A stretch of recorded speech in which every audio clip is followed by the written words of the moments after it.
Good morning students.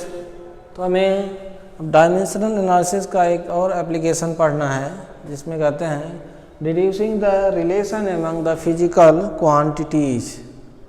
कि जो physical quantities जैसे कोई फार्मूला लिखा गया हो तो कैसे वो आपस में किस तरह से रिलेटेड होती हैं, ये हम डायमेंशन के बेसिस पे फाइंड आउट कर सकते हैं।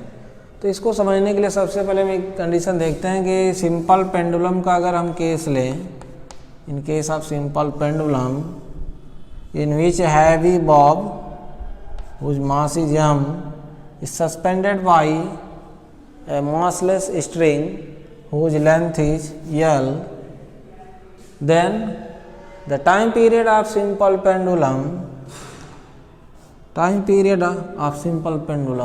depend on mass L and acceleration due to gravity in which way। कि अगर टाइम पीरियड देखें सिंपल पेंडुलम का तो कैसे वो डिपेंड करेगा मास पे, स्ट्रिंग के लेंथ पे and acceleration due to gravity पे।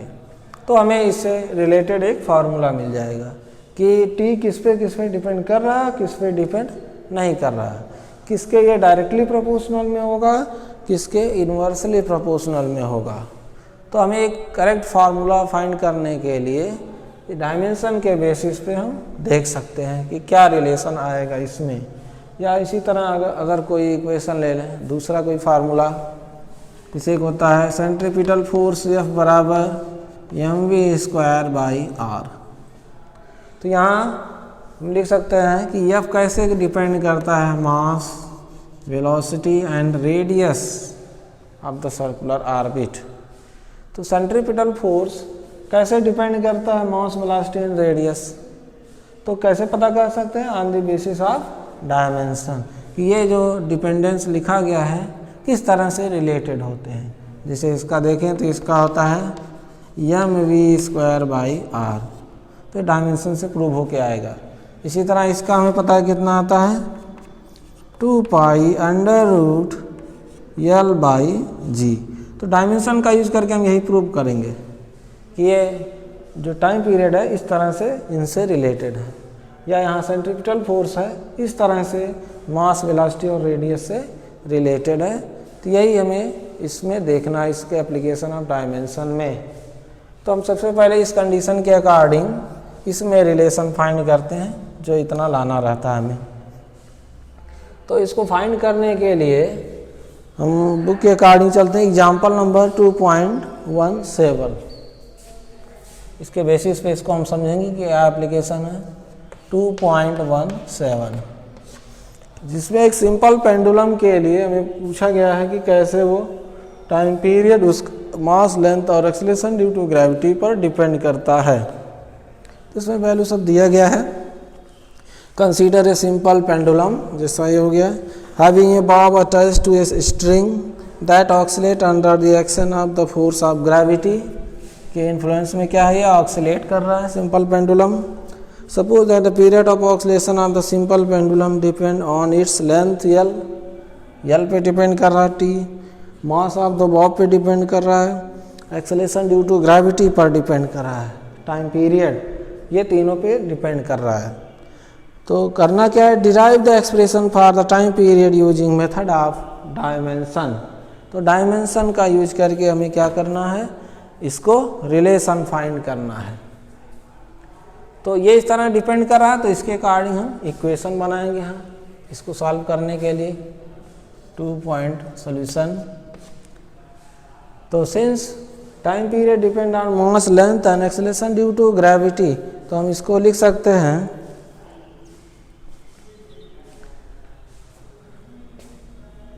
here the time period depend on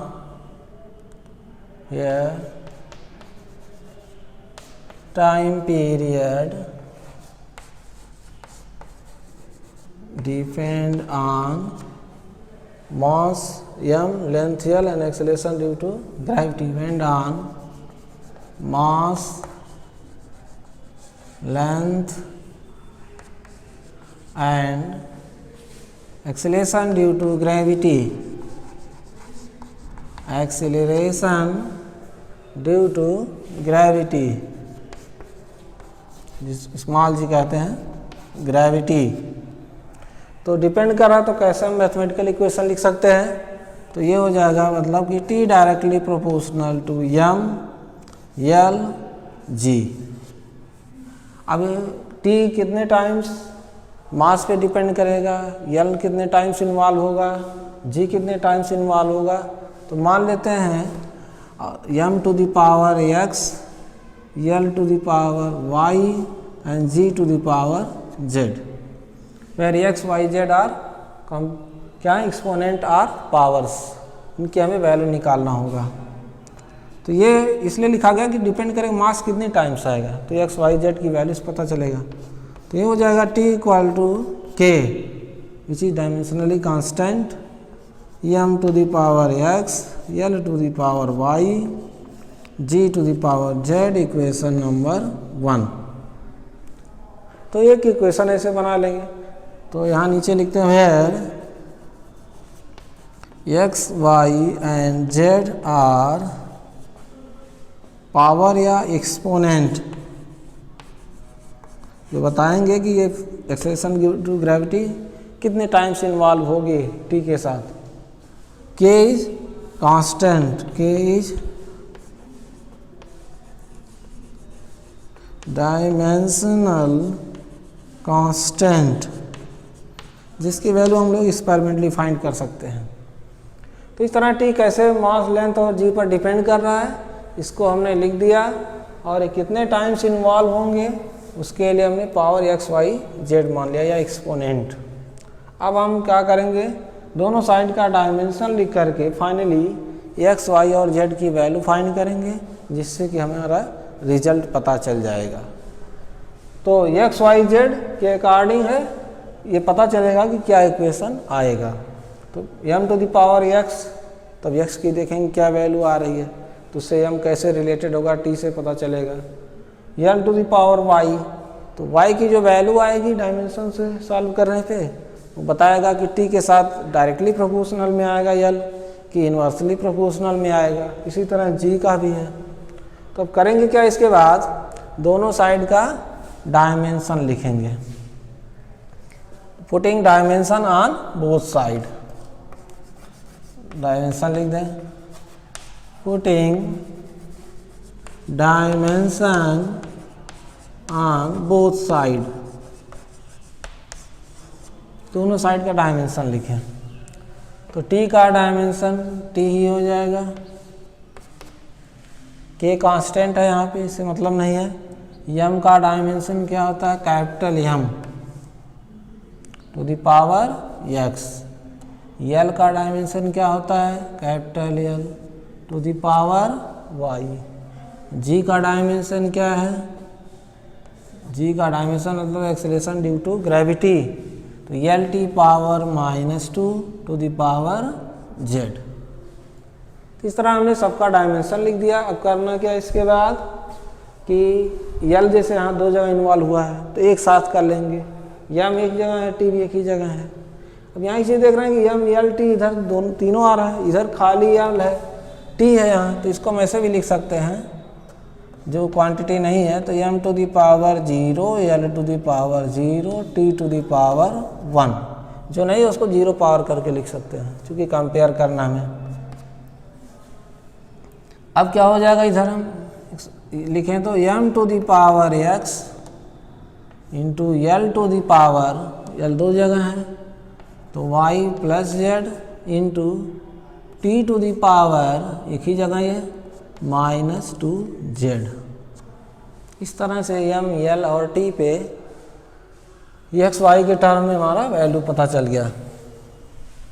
अब करना क्या है, दोनों साइड के डायमेंशन को कंपेयर करना है। जैसे M का डायमेंशन यहाँ पावर X है और यहाँ M का पावर 0 है, तो कंपेयर करेंगे तो X, Y और Z की वैल्यू आ जाएगी, जिससे हम क्वेश्चन 1 में रख के सॉल्व कर लेंगे। तो comparing dimension on both side क्या आ जाएगा, comparing dimension on both side. दोनों साइड का डायमेंशन कंपेयर करें तो यहाँ m का डायमेंशन कितना है x और यहाँ m कितना है 0, तो हमारा आ गया आंसर एक x बराबर 0। इसी तरह यहाँ l का डायमेंशन क्या है y प्लस जेड और यहाँ l का डायमेंशन क्या है 0, तो हमें एक रिलेशन मिला y plus Z equal to 0। इसी तरह यहाँ t का डायमेंशन कितना है -2z और यहाँ t का कितना है 1, ये आ गया। This imply z equal to कितना हो जाएगा -1/2। तो अगर z पता चल गया तो यहाँ रख करके हम y की भी वैल्यू निकाल सकते हैं। This imply y equal to क्या हो जाएगा +1/2। तो इस तरह से हमें x y z एक्सपोनेंट के वैल्यू मिल गए। अब इनको हम इक्वेशन 1 में पुट करके रिलेशन फाइंड कर सकते हैं कि कैसे टाइम पीरियड मास लेंथ और एक्सेलरेशन ड्यू टू ग्रेविटी से रिलेटेड होगा। तो ये एक्स वाई जेड की वैल्यू मिल गई। अब लिखेंगे फ्रॉम इक्वेशन 1। तो यहाँ क्या किया गया है कि डायमेंशन बोथ साइड का रखा गया है, फिर कंबाइन किया गया, एक जगह किया गया वैल्यूज को, फिर comparing dimension on both side. तो इस तरह से ये वैल्यू मिल गया जो हमें ज़रूरत था। अब इसके बाद नेक्स्ट हम क्या करेंगे, इक्वेशन 1 का यूज करेंगे। फ्रॉम इक्वेशन 1, फ्रॉम इक्वेशन 1 तो ये वैल्यू रखेंगे वहाँ पे। तो t इक्वल टू क्या था k m to the power x, तो m टू द पावर 0 हो गया, into l to the power y, तो y टू l का पावर हाफ हो गया, into g to the power -12, तो ये आ गया। तो अब m टू द पावर 0 मतलब क्या 1 हो जाएगा, मतलब m पे डिपेंड नहीं कर रहा है।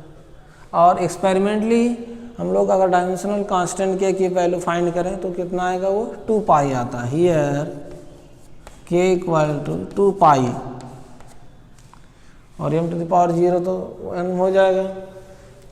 तो अब अगर ये सब पुट करें तो t इक्वल टू हो जाएगा 2 पाई ये l प्लस हाफ, ये g टू द पावर -12, मतलब लिख सकते हैं क्या डायरेक्ट लिख दें √l/g, मतलब l/g to the power half या √l/g।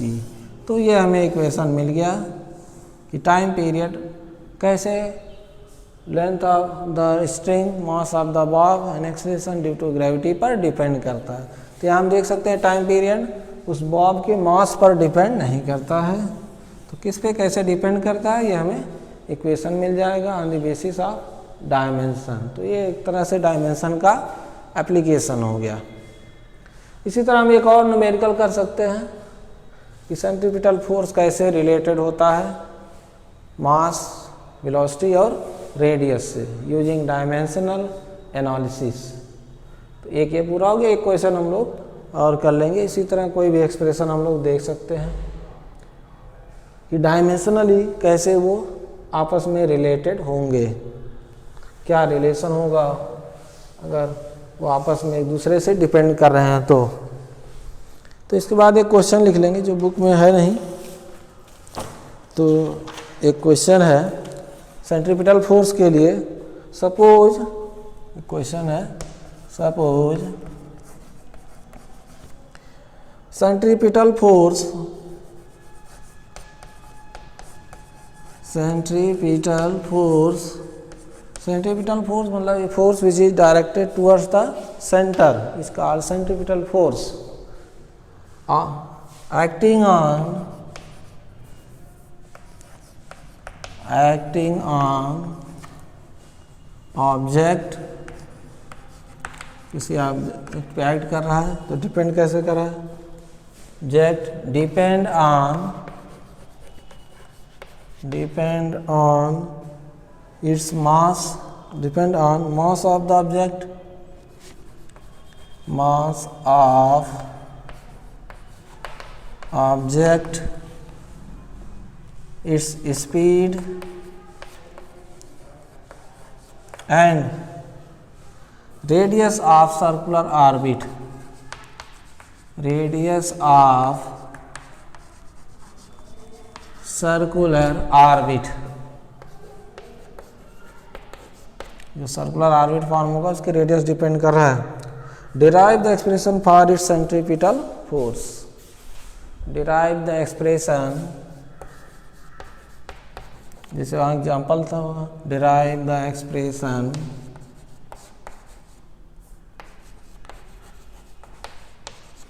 For centripetal force.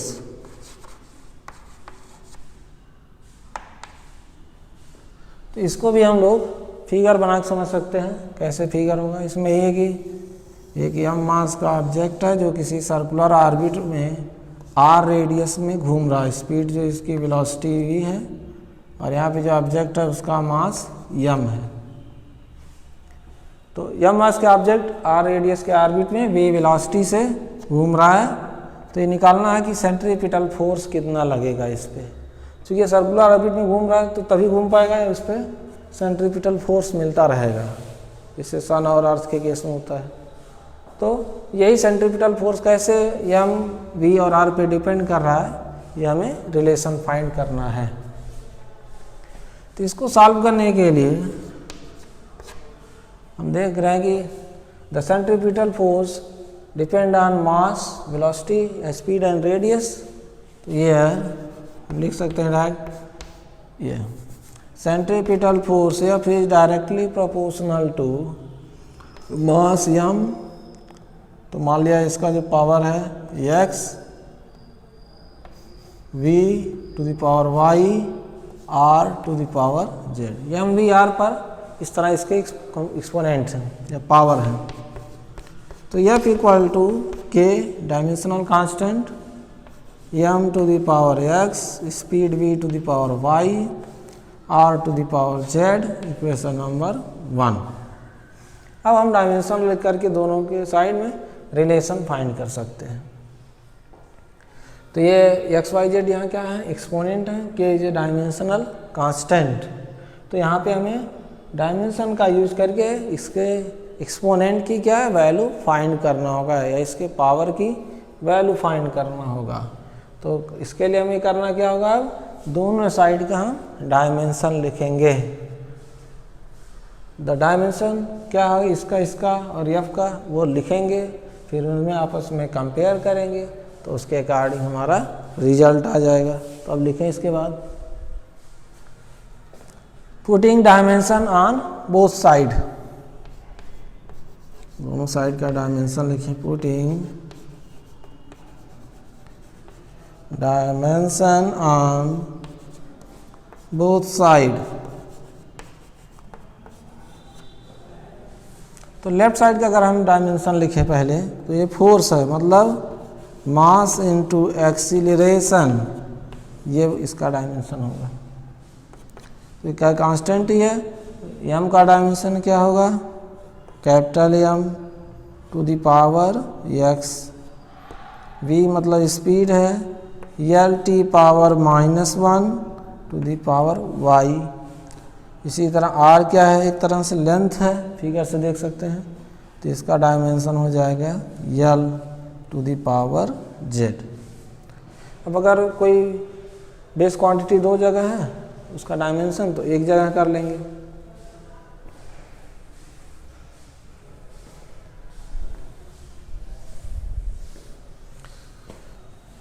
तो अब थोड़ा और अरेंज करेंगे इसको। तो लेफ्ट साइड में कितना आ गया है? एम एल टी पावर -2, और राइट साइड में कितना आ गया है?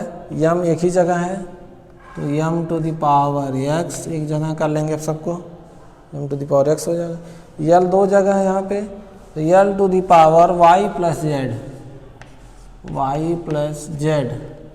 इसी तरह टी टू द पावर कितना हो जाएगा यहाँ से?